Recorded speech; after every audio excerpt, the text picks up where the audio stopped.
வணக்கம் நேர்களே. பரபரப்பான அரசியல் சூழல், ஆக்கை நகை இடைத்தேர்தல்.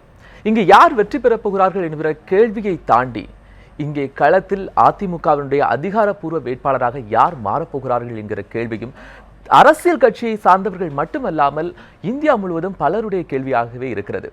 இது குறித்து மட்டுமில்லாமல் அடுத்தபடியாக அதிமுக எப்படி செல்ல இருக்கிறது, அதனுடைய வெற்றி தோல்விகள் எப்படி அமைய இருக்கிறது, 22ஆம் தேதி அதிமுகவினுடைய அதிகாரப்பூர்வ சின்னமான இரட்டை இலை யாருக்கு கிடைக்கப் போகிறது, இதெல்லாம் நிறைய கேள்விகள் நம்மிடம் நிரம்ப இருக்கிறது. இது குறித்து நிறைய பேசுவதற்காக நம்மோடு எம்ஜிஆர் காலத்தில் எம்ஜிஆர் அண்ணா திராவிட முன்னேற்ற கழகத்தை தொடங்கிய போது அவரோடு இருந்து அந்த கட்சியினுடைய வளர்ச்சிக்கு ஒரு மிகப்பெரிய அரும்பாடுபட்ட நடிகை லதா அவர்கள் இந்த நிகழ்ச்சி நம்முடைய இணைந்திருக்கிறாங்க. நிறைய விஷயங்களோடு கேட்க இருக்குது. அவங்களை வரவேற்கலாம். மேடம் வணக்கம். வணக்கம். சினிமா அப்படிங்கிறது ஒரு பெரிய விஷயம். அது ஒரு கடல், அரசியல் அதை விடவும் ஒரு பெரிய கடல். நீங்கள் அதில் உங்களுடைய பயணம் அப்படிங்கிறது கண்டிப்பாக சினிமா துறையிலும் அரசியலிலும் தவிர்க்க முடியாத ஒரு நடிகை, அரசியல்வாதியும் சொல்லலாம். ஆனால் ஒரு பெரிய ப்ரொஃபைலான ஃபேமிலியில் இருந்து, ஒரு ரிச், ஒரு ராயல் ஃபேமிலியில் இருந்து லதாவுக்கு எதுக்கு சினிமாக்குள்ளே என்ட்ரி ஆகணும் அப்படிங்கிற ஒரு அடிப்படை தேவை வந்துச்சு? இதுக்கு ஒரு கொஞ்சம் விளக்கமாக பதில் சொல்கிறேன். என்னுடைய தந்தை ராமநாதபுரம் ராஜா சண்முக சேதுபதி அவர்கள், தாயார் லீலா ராணி. எங்கள் அப்பா வந்து காமராஜர் கவர்மெண்ட்டில் பிடபிள்யூடி மினிஸ்டர் இருந்திருக்காரு. ராஜாஜி கவர்மெண்ட்லேயும் பிடபிள்யூடி மினிஸ்டர் இருந்திருக்காரு. ஸோ இப்படி எங்கள் அப்பா எனக்கு ஒரு 11-12 இயர்ஸ் இருக்கும்போது இறந்துட்டார். எங்கள் அம்மா நான் வந்து ஹோலி ஏஞ்சல்ஸ் கான்வெண்ட்டில் படிச்சுட்டு இருந்தேன். எனக்குள்ளே எப்போவுமே ஒரு டான்ஸு, சினிமானா ஒரு ஆசை. அது ஒவ்வொருத்தருக்கும் ஒவ்வொன்று இருக்கும் இல்லையா. படிப்பும் இருந்தது. பட் ஸ்கூலில் எந்த ஒரு நிகழ்ச்சினாலும், எந்த ஒரு கலை நிகழ்ச்சினாலும் ஃபர்ஸ்ட் என்ன தான் கூப்பிடுவாங்க. நான் இருப்பேன், கண்டிப்பாக இருப்பேன். அது ஒவ்வொருத்தருக்கு அது உள்ளே ஒரு இருக்கும் இல்லையா, ஒரு கிரியேட் ஆகிட்டே தான். அது ஒரு கிரியேட்டிவிட்டி, ஒரு இது எனக்கு அப்படி இருந்தது. எங்கள் அக்கா எல்லாம் இருந்தால் கூட அவங்களுக்கெல்லாம் இல்லை. அப்படி இருக்கும்போது நான் வந்து டான்ஸ் பண்ணேன். ஸ்கூலுக்காக ஒரு நாட்டிய நிகழ்ச்சி பண்ணேன். அது கூட பண்ணுறது தான், யூஸ்வலாக பண்ணுறது தான் பண்ணி. அப்போ நான் வந்து 9th ஸ்டாண்டர்டில் இருந்தேன். பண்ணி மறந்துட்டேன் அதை பற்றி. அப்போ 2 நாள் கழித்து RS மனோகர் அவர்கள், நடிகர், எம்ஜிஆர் சாரோட நிறைய படங்களை வில்லன் கேரக்டர், அவர் எங்கள் வீட்டுக்கு ஃபோன் பண்ணியிருக்காரு. ஃபோன் பண்ணி எங்கள் அம்மாக்கிட்ட கேட்டிருக்காரு, இப்படி நீங்கள் உங்கள் மகன் நடிப்பாங்களா, எம்ஜிஆர் சார் கேட்க சொல்லியிருக்காரு அப்படின்னு. அம்மா இல்லைங்க, 9th ஸ்டாண்டர்ட் தான் படிக்கிறாங்க, நடிக்கிற ஐடியாலாம் இல்லைன்னு வச்சுட்டாங்க ஃபோனை. எனக்கு வந்து இப்படி வந்தோடனே சொன்னாங்க, ஷோ எம்ஜிஆர் கேட்டார, எனக்கு ஒரே வாய்ப்பு மிஸ் பண்ணிட்டுமே அப்படிங்கிற ஒரு ஐயோ என்னம்மா. எனக்கு வந்து ஒரே ஒரு ஆதரவு எங்கள் வீட்டில் எங்கள் பெரியம்மா. அவங்க வந்து ஹிந்தி படத்தில் நடிச்சிருக்காங்க. அவங்க சின்ன வயசில் கமலா கோட்னிஸ் அவங்க பேர். ஹிந்தி படம், தெலுங்கு படம்லாம் நடிச்சிருக்காங்க. எங்கள் அம்மாவோட எல்டர் சிஸ்டர். அவங்க தான் எனக்கு ஒரு இன்ஸ்பிரேஷன். அவங்க சொல்லுவாங்க, எல்லாரும் படிக்கிறாங்க, எல்லாரும் டிகிரி வாங்குறாங்க, எல்லாரும் கல்யாணம் ஒரே மாதிரி குழந்தை பார்த்துக்கிறாங்க, நம்ம அச்சீவ் பண்ணணும், நம்மளாம் சினிமான்னு வந்தானே அது எவ்வளோ பெரிய புகழ் தெரியுமா அப்படின்னு எங்கள் பெரியம்மா எனக்கு சொல்லுவாங்க. அவங்க சொல்கிறது தான் கரெக்டுன்னு எனக்கும் ஒரு இது. எங்கள் அம்மா இல்லை படிக்கணும், என்ன டிகிரியாவது வாங்கணும், அப்புறம் பார்த்துக்கலாம்லாம் அப்படின்ட்டாங்க.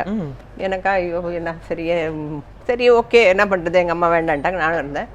ஆனால் 2 days பொறுத்து RS மனோகர் நேராக வந்துட்டார் வீட்டுக்கு வந்துட்டு, இல்லைம்மா நான் உட்காந்துருக்கேன். அப்போ நான் அம்மா கேட்டாங்க, எப்படி அவருக்கு போய் ஸ்டில் கிடச்சிது, நாங்கள் வந்து நடிக்கணும்னு சான்ஸ் கேட்கலையான்னு.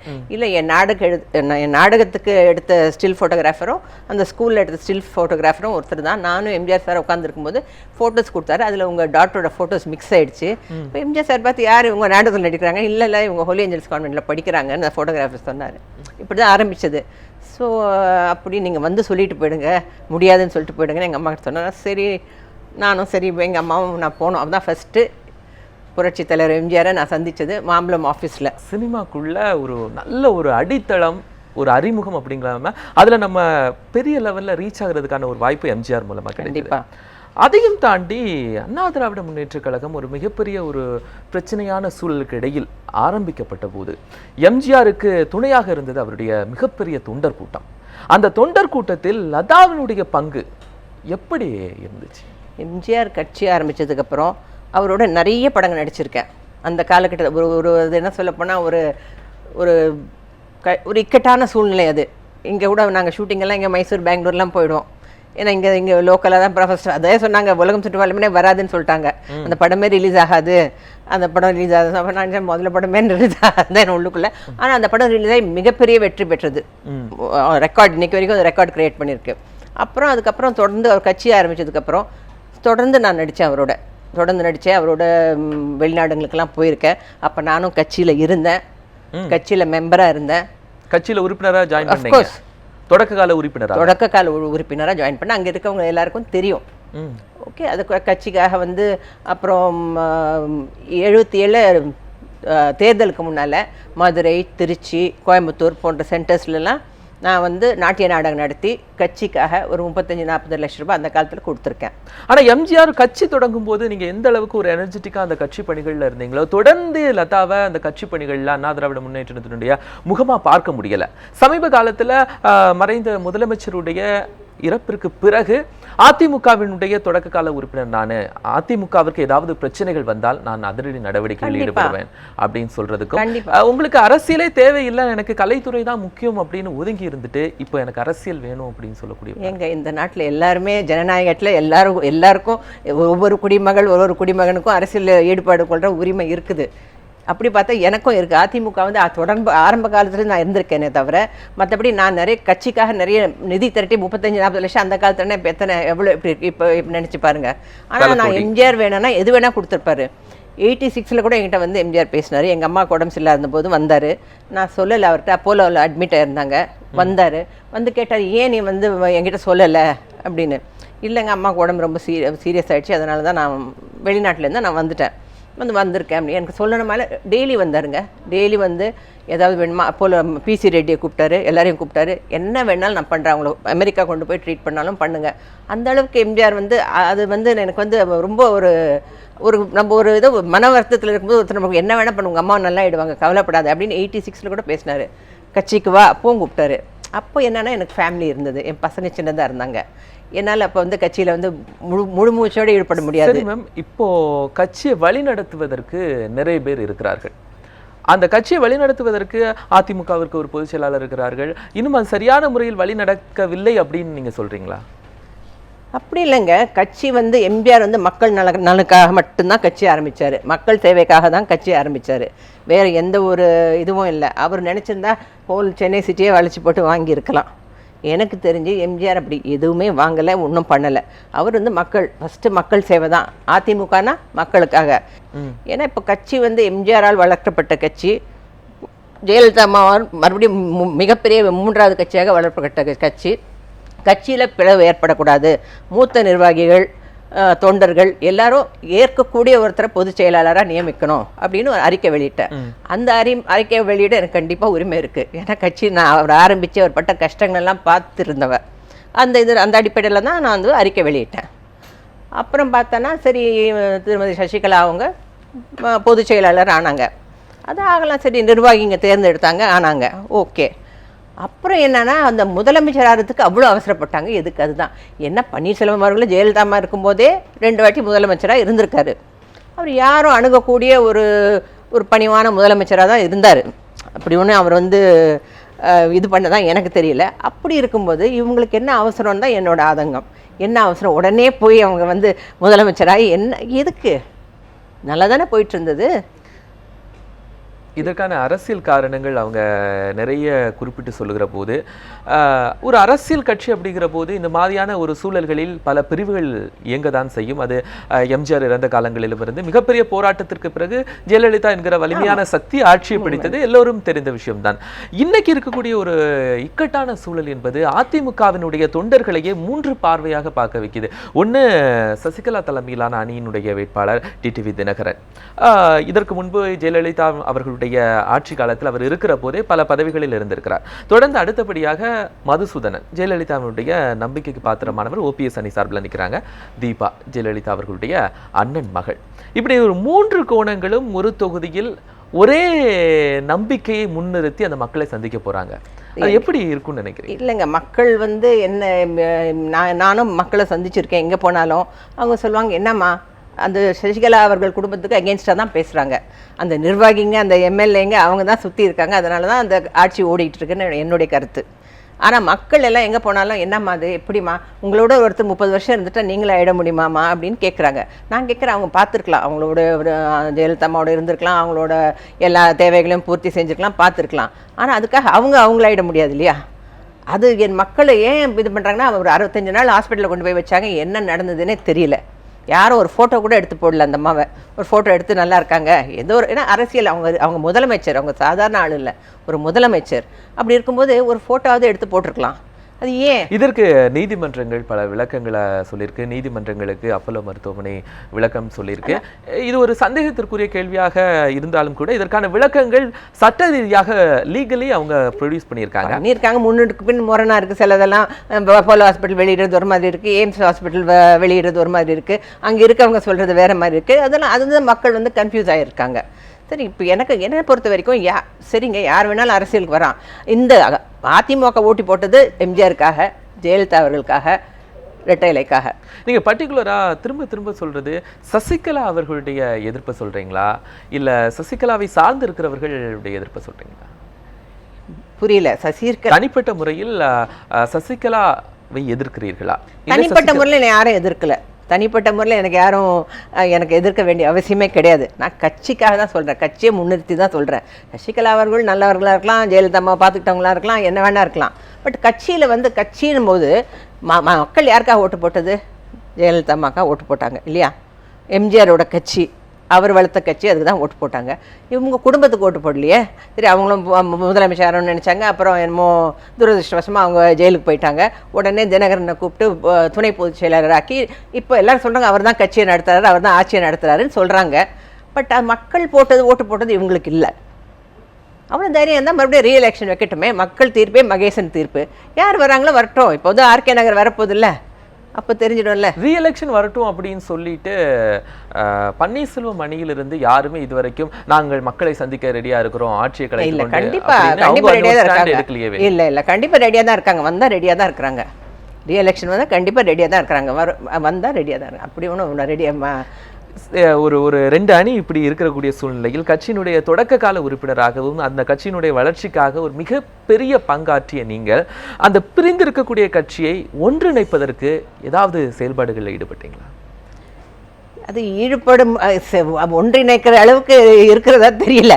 ஏன்னா பட் காலம்தான் பதில் சொல்லும். இதுக்கு முன்னால் தான் அப்படியே நடந்தது, மறுபடியும் எல்லாம் ஒன்றாயிடுச்சு. இப்போது என்னோட விருப்பமெல்லாம் எல்லாரும் இந்த அணிக்கு வரணும், அங்கே இருக்கவங்கெல்லாம் எல்லாம் ஒரே குடும்பத்தை சேர்ந்தவங்க தான், எல்லாரும் இந்த அணிக்கு வரணும், பன்னீர்செல்வம் அவர்கள் தலைமை ஏற்றுக்கிட்டு வழி நடக்கணும்னு நான் வேண்டிக்கிறேன்.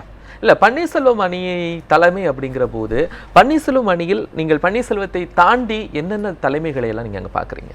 இல்லைங்க, எம்ஜிஆரோடு இருந்தவங்க எல்லாம் இருக்காங்க. நிறைய பேர் எம்ஜிஆர் ஆரம்பிக்கும் போது கட்சியில் இருந்தவங்க, திரு பொன்னையன், மதுசூதனன், இவங்கெல்லாம் அந்த காலத்துலேருந்தே இருக்காங்க. எம்ஜிஆர் காலத்தில் நிறைய பேருக்கு தொண்டர்கள். மெயினாக ஒரு கட்சிக்கோ ஒரு தலைவருக்கோ என்னங்க தொண்டர்கள் தானே அந்த ஒரு வலிமை. வேற யார் எங்கே போனாலும் பன்னீர்செல்வம் தான்மா கரெக்டுமா. என்கிட்ட மக்கள், சாதாரண லேடிஸு, பாமர மக்கள் எல்லாமே நீங்கள் எடுத்து கரெக்டு முடியுமா அப்படின்னு எங்கே போனாலும் சொல்கிறாங்க, அதுதான்மா கரெக்டு. அப்போ அவங்களுக்கேன்னு ஒரு இது இருக்குது இல்லையா அப்படின்னு நினைக்கிறாங்க. சரி, எப்படி இருந்தாலும் பன்னீர்செல்வத்திற்கான இந்த ஆதரவெல்லாம் எப்படி ஒரு வாக்கு வங்கியாக மாறும் அப்படின்னு சொல்கிறீங்க? கண்டிப்பாக மாறும். ஏன் மாறாது? மக்கள் ஆதரவு பெற்றவர்கள் எல்லாருமே தலைவர்களாகிவிட்டார்கள் அப்படின்னு சொல்ல முடியுமா? அப்படி இல்லை. இப்போ எத்தனை பேர் நிற்கிறாங்க? எல்லாருக்கும் மக்கள் ஆதரவு இருக்குன்னு நினைக்கிறீங்களா? அப்படி பார்த்தா பன்னீர்செல்வம் அவர்களுக்கு இருக்குது. ஏன்னா ஜெயலலிதா இருக்கும்போதே அவர் முதலமைச்சர்னு அடையாளம் காட்டியிருக்காங்க 2 தடவை. அவங்க அப்போ அவங்க வேற யாரையும் ஜெயலலிதாவோடு அவர்களோடு தொடர்ந்து ஒரு தோழியாக 33 ஆண்டுகள் அவருடைய துன்பம் இன்பம் எல்லாவற்றிலும் எந்த விதமான சந்தோஷங்களும் இல்லாமல் அவரோடய பயணித்து இருக்கிறாங்க. அந்த பயணம் ஒரு பெரிய பயணம். அந்த சர்ச்சைக்கே நான் வரல. இருக்கலாம், பயணத்து இருக்கலாம், அவங்களுக்காக நிறைய பணிவிடை பண்ணி இருக்கலாம், எல்லாம் ஓகே. ஆனா அவங்களாக முடியுமா? அதே மாதிரி கொண்டை, அதே மாதிரி ட்ரெஸ்ஸு, அதெல்லாம் ஏன் நானே தான் இருக்க விரும்புகிறேன். நான் ஒருத்தர் போய் காப்பி அடிக்க வேண்டிய ஏன் அவசரங்க? பண்ணலாம், அவங்க கூட வந்திருக்கலாம், வரக்கூடாதுன்னு யாரும் நான் சொல்லலை. என்ன அவசரம்? ஒரு 6 மாதம் போட்டோம். தொண்டர்கள் மனநிலையை தெரிஞ்சுக்குங்க. இவ்வளவு அதிமுகவினுடைய வெற்றி இந்த அளவுக்கு இருக்க வேண்டும், அதிமுக என்பது அழிந்து விடக்கூடாது அப்படின்னு பார்க்கக்கூடிய லதா பாரதிய ஜனதா கட்சியில இணைந்ததற்கு காரணம் என்ன? அதுவும் சொல்கிறேன். திருநாவுக்கரசு அவர்கள் எம்ஜிஆர் அதிமுகன்ற கட்சியை நடத்தினார். இந்த இந்த பிரிவினை நடந்தது, இவங்கெல்லாம் இருந்தால் அப்புறம் இவங்க வந்து ஆட்சி. அப்புறம் கண்ணப்பன், முத்துசாமி, திருநாவுக்கரசர் இவங்கெல்லாம் என்கிட்ட வந்தாங்க. நீங்கள் எங்கள் கட்சியை சப்போர்ட் பண்ணணும், நீங்கள் எங்கள் கட்சிக்கு வரணும், எம்ஜிஆர் வந்து எம்ஜிஆர் கொள்கைகளை அவங்கெல்லாம் எப்போ எம்ஜிஆரோட விசுவாசிங்க. எம்ஜிஆர் கொள்கையை நான் வந்து எம்ஜிஆருக்காக எம்ஜிஆர் அதிமுகனே கட்சி ஆரம்பிக்கிறோன்ற அந்த எம்ஜிஆர் பேருக்காக தான் அப்போ அந்த கட்சிக்கு போனேன். போய் ஒரு எலெக்ஷனும் நான் சந்தித்தேன், திண்டுக்கல் எலெக்ஷன்.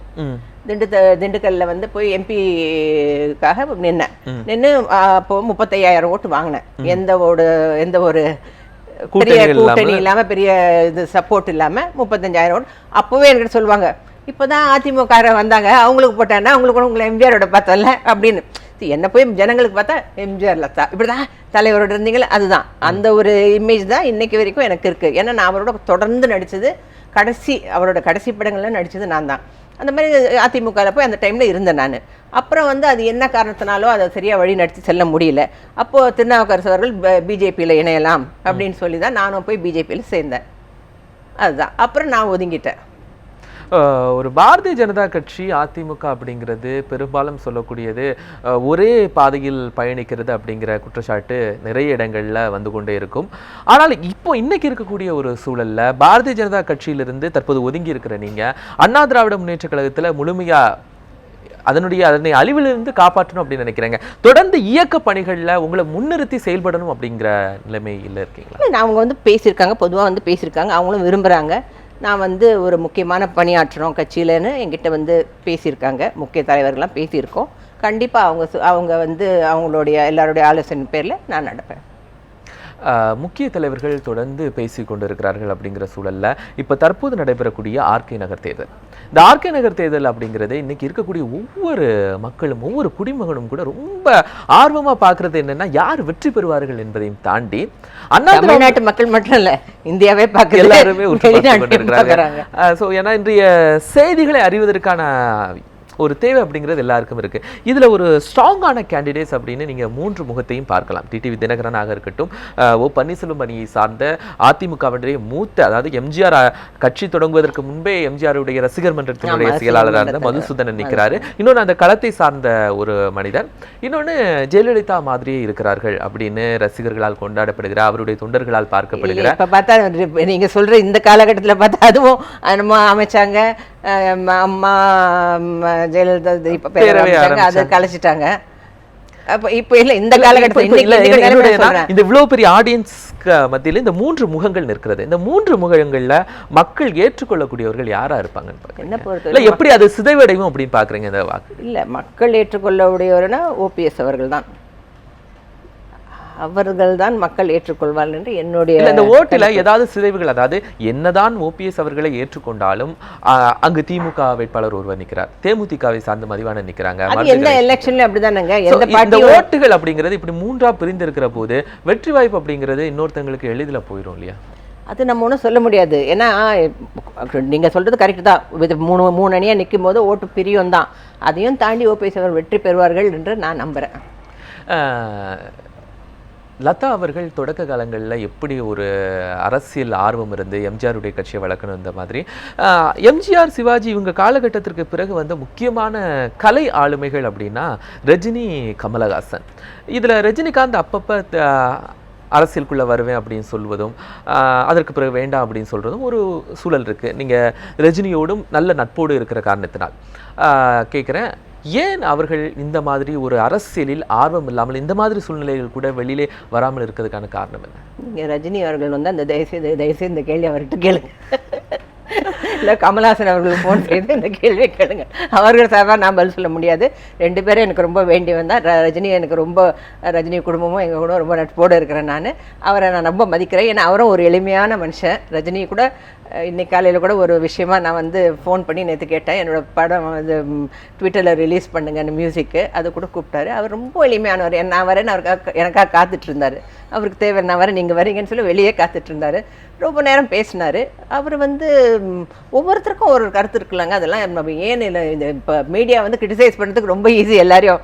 பட் அவர் ரொம்ப நல்லவர். கமல்ஹாசனும் அவர் கமல்ஹாசனும் நல்ல இப்போல்லாம் நல்ல அறிக்கையெல்லாம் கொடுத்துட்டு தான் இருக்காரு. உங்களுக்கு ஏதாவது சந்தேகம் இருந்தால் அவங்ககிட்ட கேட்டுக்கோங்க. அரசியலில் உண்மையாகவே முக்கியமான ஒரு ஆளுமை. அதிகமாக ரஜினிகாந்த் அவர்கள் அப்பப்போ இருக்கக்கூடிய அரசியலை அதனுடைய பார்வைகளை இன்னொரு முறையில் அவர் பதிவிட்டு தான் இருப்பார். அதாவது ஒவ்வொரு தேர்தல்களையும் சொல்லிட்டு இருப்பார். அவர் ஒரு சில நேரங்களில் ஒரு பாரதிய ஜனதாவுடைய நிலைப்பாட்டை எடுத்தது போன்ற கோணங்களும் இருக்கும். அதே மாதிரி இன்னைக்கு ஒரு திராவிட கலாச்சாரம் இருக்கக்கூடிய தமிழக அரசியலில் ஓ பன்னீர்செல்வம் அப்படிங்கிற ஒரு நபரை பாரதிய ஜனதா கட்சி நேரடியாக இயக்குகிறது அப்படிங்கிற குற்றச்சாட்டு பெரும்பாலான அரசியல் விமர்சகர்களால் தொடர்ந்து வைக்கப்பட்டிருக்கு. யூகங்களுக்கெல்லாம் பதில் சொல்ல முடியாதுங்க. இந்த மாதிரி விமர்சனங்கள் நிறைய பண்ணுவாங்க. பட் அது உண்மை கிடையாது. அவர் எம்ஜிஆர் வழியில் புரட்சி தலைவர் ஜெயலலிதா வழியில் தான் இயங்கிக்கிட்டு இருக்காரு. அதுதான் மக்களும் அப்படி தான் அவரை பற்றி நினைக்கிறாங்க. அது எதிர்கட்சிங்க சொல்கிறாங்க, சில பேர் சொல்கிறாங்க. அதெல்லாம் உண்மையில பாரதிய ஜனதாக்கு அவங்களுக்கே அவங்க நிறைய வெற்றி அடைஞ்சிருக்காங்க. பாருங்க, இப்போ எலெக்ஷன் எல்லாம் அவங்களே இது பண்ணியிருக்காங்க. அப்படி இயக்கிறதா எனக்கு ஒன்றும் தெரியல. அந்த இயக்கம் இல்லாமல் ஒரு தனிப்பட்ட நபர், அதுவரைக்கும் ஒரு சாதுவாக இருந்த நபர், அதுவரைக்கும் ஜெயலலிதாவிடம் எந்த அளவிற்கு ஒரு பணிவையும் மரியாதையும் காட்டினார்களோ அதே அளவிற்கு சசிகலாவிடம் மரியாதை காட்டிய நபர் ஒரு நாள் ஒரு குறிப்பிட்ட நேரத்துக்கு பிறகு ஒரு மிகப்பெரிய ஆளுமையாக மாறி அந்த தமிழ்நாட்டு மக்கள் எல்லாம் என் பின்னால் தான் இருக்கிறார்கள் அப்படிங்கிற ஒரு நிலைப்பாட்டை உருவாக்கி ஒரு பிரிவை சந்தித்திருக்கிறார் என்றால் இது போன்ற ஒரு சரியான உந்து சக்தி பின்னிருந்து இயக்காமல் எப்படி சாத்தியம்? முடியாது. சாது மிரண்டால் காடு கொள்ளாதுன்னு ஒரு பழமொழி இருக்கு. அதுதான். அவர் எவ்வளோ நேரம் தான் தாங்கிட்டு இருப்பார். அவரும் ஒரு முதலமைச்சராக இருந்திருக்காரு. அவருக்குரிய அந்த புரோட்டோகாலுக்கு ஒரு மரியாதை இல்லாமல் இருந்திருக்காரு. சரி, எப்படியாவது சில பேருக்கு சில சமயம் தான் நம்ம வேற வழி இல்லைன்னும் போது அப்போ தான் அவர் போய் உட்காந்துருக்காரு சமாதியில். இப்போவுமே எல்லாருக்குமே ஒரு இது இருக்கும் இல்லைங்க, ஒரு இதுன்னு இருக்கும். இப்போ தற்கொலை பண்ணிக்கிறவங்களே இப்போ இருக்காங்க. யாருக்கு அவ்வளோ தைரியம் வர்றதுன்னு நினைப்பேன். தற்கொலை பண்ணிக்கிறாங்களா, எப்படி அவ்வளோ பண்ணிக்கிறாங்கன்னு அந்த ஒரு நிமிஷம் நமக்கு என்ன தோணுது அதுதானே. அந்த மினிட்ல அவருக்கு அப்படி தோணு இருக்கலாம். சரி, என்னவோ நடக்கட்டும், என்னவோ போய் பார்த்துடலான்னு போயிருப்பாரு. இல்ல, அவராக இருக்கட்டும், நீங்களா இருக்கட்டும், சசிகலா பொதுச் செயலாளர் ஆனதை ஏற்றுக்கொண்ட பன்னீர்செல்வம், நீங்க கூட சசிகலா பொதுச் செயலாளர் பிரச்சனை இல்லை. ஆனால் ஒரு முதலமைச்சர் ஆவதில் ஏன் ஒரு மிகப்பெரிய எதிர்ப்பை 2 பேருமே? ஏன்னா அவங்களுக்காக ஓட்டு போடல ஜனங்க. அதுதான் மெயின். ஜனங்க சார்பாக தான் நான் பேசுறேன். ஜனங்க சசிகலாக்காக ஓட்டு போடல. சசிகலா ஜெயலலிதா அம்மாவோட ரொம்ப க்ளோஸ் ஃப்ரெண்டாக இருக்கலாம். 30 வருஷம் கூடயே அவங்க லைஃப்பை தியாகம் பண்ணியிருக்கலாம். என்னவா தான் இருக்கலாம். ஆனால் அவங்களுக்காக ஓட்டு போடல. அதுதான் நான் சொல்கிறேன். ஏன்னா அப்படி தான் எலெக்ஷன் சந்திக்கிட்டோம். எல்லாரும் எம்எல்ஏ விடுங்க, தாராளமாக விட்டுருக்கோம். எதுக்கு கொண்டு போய் அடைச்சி வச்சாங்க கூவத்தூரில்? இல்லை கேட்குறேன், எதுக்கு அடைச்சி வச்சாங்க? எல்லாரும் விட்டுருக்கலாம், போங்க. இப்போ எம்ஜிஆர் காலத்துலையோ ஜெயலலிதா அம்மாங்க சரி வாங்க, ½ வேணால் வந்துருப்பாரு, உள்ளூரிலே இருங்க, சென்னையிலே இருங்க, வேற எங்கேயும் போகாதுன்னு சொல்லலாம். எதுக்கு போய் எல்லாரும் அடைச்சி வச்சு வெளியே வர முடியாமல்? அதிமுக அப்படிங்கிறது மற்ற கட்சிகளை தாண்டி இராணுவ கட்டுக்கோப்போடு இருக்கக்கூடிய கட்சி அப்படின்னு எம்ஜிஆருடைய காலத்திலும் ஜெயலலிதாவுடைய காலத்திலும் தொடர்ந்து சொல்லப்பட்டு வந்த கட்சி. அதே போன்ற கட்டுக்கோப்போடு ஒரு தலைமையின் கீழ் எல்லோரும் பயணித்த ஒரு கட்சி அப்படின்னா வலுவான கட்சி. இந்தியாவில் இருக்கக்கூடிய மற்ற கட்சிகளை பார்த்து வியந்து போகிற அளவில் அண்ணா திராவிட முன்னேற்ற கழகம் செயல்பட்டு கொண்டு வந்து ஒரு மிகப்பெரிய தொண்டர் படையிட வச்சு கொண்டு கூட அந்த இடத்தில் கட்சியினுடைய தலைமை ஒருவரிடமும் ஆட்சியினுடைய தலைமை ஒருவரிடமும் இருந்தால் அது இராணுவ கட்டுப்பாட்டின் ஒரு மிகப்பெரிய சிதைவை ஏற்படுத்துகிற சூழல் உண்டாயிரும்ல. சரிங்க, அது யார் தலைவர்னு பார்க்கணும். பொதுச் செயலாளர் இவங்க ஆனாங்களே தவிர அவங்க இந்த பொதுக்குழுவாக தேர்ந்தெடுக்கப்பட்டவங்க. எலெக்ஷனை பொதுச் செயலாளராக வரல.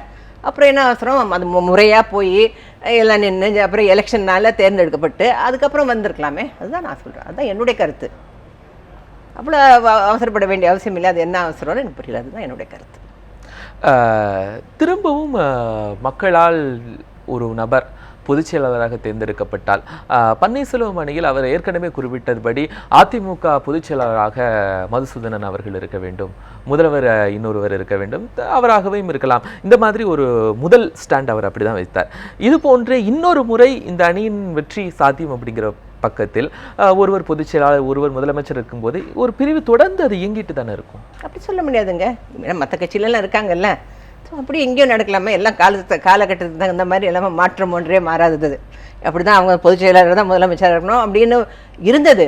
ஆனால் இப்போ அது மாறலாமே, அந்த கொள்கைகளுக்கு மாற்றம் வரலாமே. அது ஒன்றும் மாறக்கூடாது ஒன்றும் இல்லையா? அதிமுக பைலா என்ன சொல்லுது? சசிகலா இருக்கக்கூடாதுங்கிறதுக்கான வலுவான காரணம் என்ன சொல்லுது? சசிகலா இருக்கக்கூடாதுன்னு சொல்லுங்களேன். அவங்க இருக்காங்களே, இருக்கக்கூடாது. கட்சியினுடைய பொதுச் செயலாளராக இருக்கக்கூடாது, கட்சியோட பொதுச் செயலாளர் இருக்கக்கூடாதுன்னு மக்களோட ஆதரவு பெறணும். ஃபர்ஸ்ட் மக்களோட கருத்தை கேட்கணும். என்ன சொல்லியிருக்கு அந்த பைலால? என்ன சொல்லியிருக்கு பைலால? என்ன சொல்லியிருக்கேன்னா அவர் 5 வருஷமாவது தொடர்ந்து இருந்திருக்கணும். ஃபர்ஸ்ட் அவங்க 5 வருஷமே பூர்த்தி ஆகலை. ப்ளஸ் பொதுக்குழு மட்டும் தேர்ந்தெடுக்க முடியாது, தேர்தல் வச்சு தான் பொதுச் செயலாளரை தேர்ந்தெடுக்கணும். அது பண்ணலையே, அது பண்ணணும். அது பண்ணுறதுக்கு முன்னாடி அவங்க உள்ளே போயிட்டாங்க, நம்ம என்ன பண்ண முடியும்? It's all happen. ஒன்றும் நான் எனக்கு சசிகலாவுக்கு மேலே எனக்கு ஒன்றும் டைரெக்டாக எனக்கு எனிமிட்டியோ எந்த வித கருத்து வேறுபோ எனக்கு ஒன்றும் கிடையாது. மக்களுக்காக நான் பேசுகிறேன். மக்கள் ஜெயலலிதா அவர்கள் பொதுச் செயலாளராக தேர்ந்தெடுக்கப்படுங்கிற போதெல்லாம் மக்களால் தேர்ந்தெடுக்கப்பட்டாரா?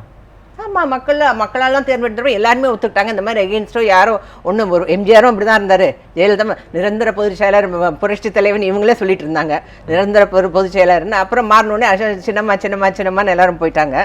இதுவே மக்கள்லாம் ஒரு கேலி குத்தா தான் பார்த்துட்டு இருந்தாங்க. உண்மை அதுதான். மீடியாவும் அதை வச்சு ஒரு ப்ளே பண்ணிட்டு இருந்தாங்க. எல்லாமே பார்க்குறதுக்கு ரொம்ப ஆச்சரியமாக இருக்குது. ஸோ என்ன மாதிரி நான் வந்து யார்கிட்டையும் இப்போ போனேன்னா கூட நான் வந்து எதுக்காகவும் போகல. எனக்கு வந்து சரி, எம்ஜிஆர் கட்சி, எம்ஜிஆர் வளர்த்த கட்சி, அந்த கட்சிக்காக நான் அதுக்காக தான் என்னுடைய நிலைப்பாட்டை சொன்னேனே தவிர எனக்கு அவங்க சசிகலா மேலேயோ யார் மேலேயோ யார் வேணால் அதுக்கிட்ட வரட்டும், ஆனால் முறைப்படி வரணும்னு தான் சொல்கிறேன். டிடிவி தினகரன் அதிமுகவுடைய துணை பொதுச் செயலாளர் அவர் ஒரு ஸ்டாண்ட் சொல்கிறாரு, என் கூட நிற்கக்கூடிய ஒரு ஓபிஎஸ் அணியை சார்ந்த மதுசூதனனோ தீபாவோ மற்ற யாருமே எனக்கு போட்டி இல்லை, டைரெக்டாக எனக்கான போட்டி திமுக தான் அப்படின்னு சொல்கிறாங்க. ஜெயலலிதா அவர்கள் சொல்லும்போது கூட என் எதிரே யாரும் இல்லை அப்படின்னு சொல்லக்கூடிய சொல்ல அதிமுக இப்போ எனக்கு போட்டி அங்கே இருக்கக்கூடிய வட்ட செயலாளர் மருது கணேஷ் தான் அப்படின்னு அவர் சொல்கிறாரு. எப்படி பார்க்குறீங்க? கொஞ்ச நாள் தான் இருக்குது, ஒரு மாதம் வெயிட் பண்ணுங்கள், வரும்ல தேர்தல் வரும்ல, அப்போ பாருங்கள்.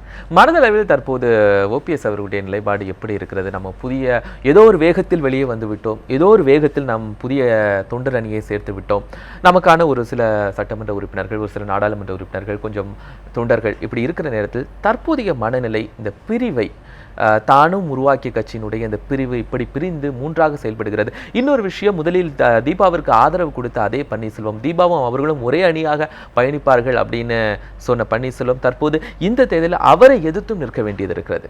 வேறு வழி இல்லைங்க. இப்போ தீபாவும் நாம் இருக்கிற கரங்களாக செயல்படுவோம்னு தான் இன்றைக்கி வந்து ஜெயலலிதா சமாதியில் வச்சு சொன்னாங்க. அதுக்கப்புறம் அவங்க போய் தனி பேரவைன்னு ஆரம்பித்தாங்க. என்னன்னு அவங்க கொஞ்சம் இம்மெச்சூர்டாக இருக்காங்க. என்னுடைய கருத்து கொஞ்சம் இம்மெச்சூர்டாக இருக்காங்க. இப்போ கூட ஒன்றும் கெட்டு போல. அவங்க வந்து இப்போவும் வந்து பன்னீர்செல்வத்துக்கு ஆதரவு தெரிவிக்கலாம். அது இப்போ ஒன்று தான் இல்லையா? இன்னும் இப்போ தான் வந்து பேரவையை கழிச்சிட்டேன்னு சொன்னாங்க.